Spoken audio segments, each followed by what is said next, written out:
So, ayan na guys, luto na ang aking adobong baboy na may atay. Ayan. So, pang ulam-ulam lang guys. Kasi pag mayroong mga bossing, hindi ka makapagluto ng gusto mo. Kasi palaging ulam nila ang niluluto mo. So ngayon, gusto ko, ulam ko rin ang iluluto ko. Diba? So, ayan na guys. Thank you for watching everyone.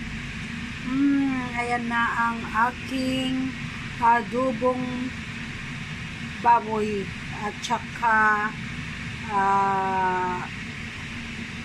pork liver. Ayan, pinagsama ko na lang sila guys. So, ayan. Thank you for watching.